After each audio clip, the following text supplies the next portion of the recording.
Assalamualaikum warahmatullahi wabarakatuh. Kami dari kelompok 13 akan mempresentasikan mengenai penerapan risiko pada perbankan syariah.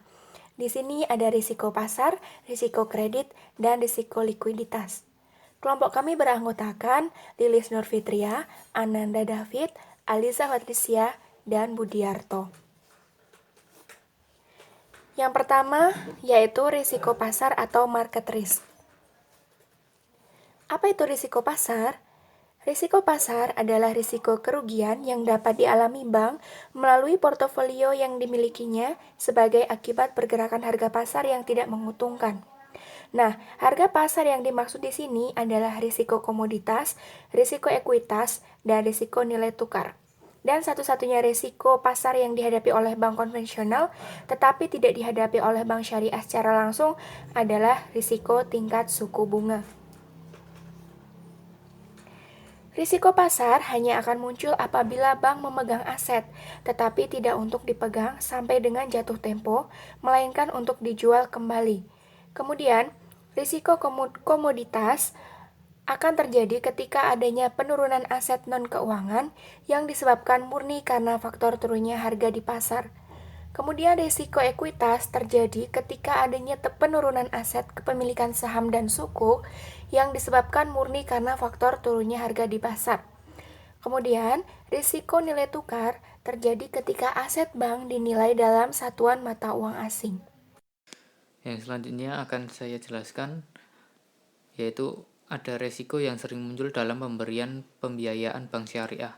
Yang pertama ada risiko markup pada akad murabahah, yang kedua risiko harga pada akad salam, yang ketiga risiko nilai aset yang disewakan pada transaksi ijarah, yang keempat risiko nilai tukar pada penangguhan kontrak perdagangan, yang kelima risiko perdagangan sekuritas. Yang selanjutnya ada risiko kredit. Apa itu risiko kredit? Risiko pembiayaan atau kredit adalah risiko akibat kegagalan debitur dan pihak lain di dalam memenuhi kewajibannya kepada bank. Alasannya yang pertama yaitu ada kegagalan bisnis, yang kedua tidak mempunyai itikat baik, yang ketiga terdapat kesalahan dari pihak bank. Baiklah, saya akan melanjutkan materi yang telah disampaikan Mas David, yakni tentang resiko kredit. Setelah kita tahu apa itu resiko kredit, sekarang ada 4. Resiko kredit itu apa? Yang pertama itu ada resiko gagal bayar, yang kedua resiko pembiayaan, yang ketiga resiko penurunan rating, yang keempat adalah resiko penyelesaian.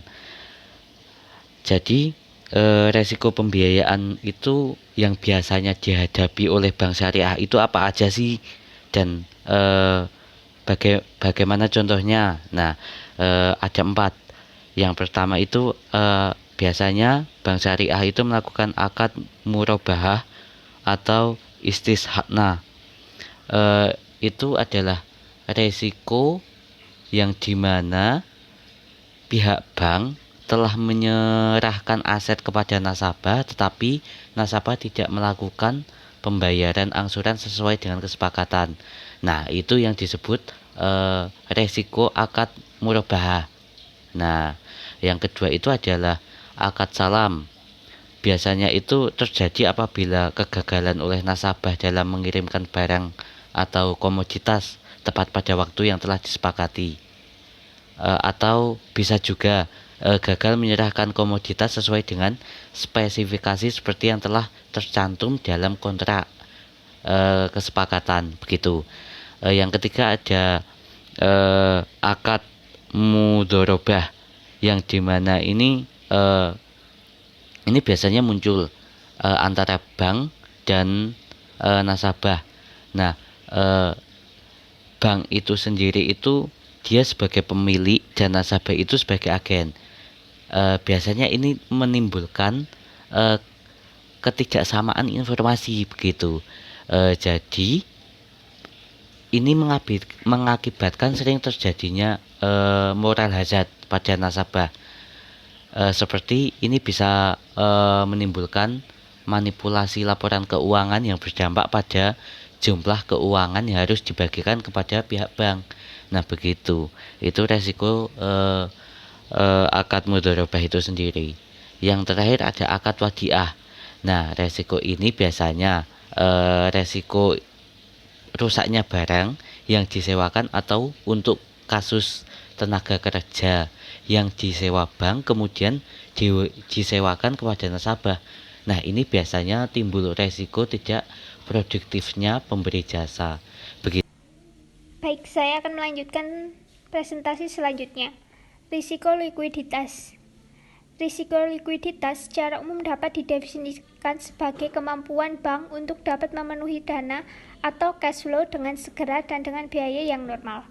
Likuiditas penting bagi bank untuk menjalankan transaksi bisnisnya sehari-hari, mengatasi kebutuhan dana yang mendesak, memenuhi permohonan biaya yang diajukan oleh nasabah, dan memberikan fleksibilitas dalam mendapatkan kesempatan investasi yang menarik dan menguntungkan. Risiko likuiditas merupakan konsekuensi yang cukup logis dari adanya perbedaan waktu jatuh tempo antara sumber pendanaan bank, yaitu dana dari pihak ketiga atau DPK, dan akad pembiayaan bank kepada nasabah, apalagi apabila terjadi risiko gagal bayar.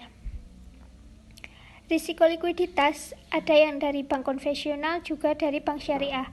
Dari bank konvensional sendiri, pinjaman pasar uang antar bank atau interbank call money market dengan imbalan bunga, sedangkan dari bank syariah pembentukan pasar uang antara bank berdasarkan prinsip syariah atau puas melalui IMA. Sekian presentasi dari kelompok kami. Apabila ada kurang lebihnya kami mohon maaf. Wassalamualaikum warahmatullahi wabarakatuh.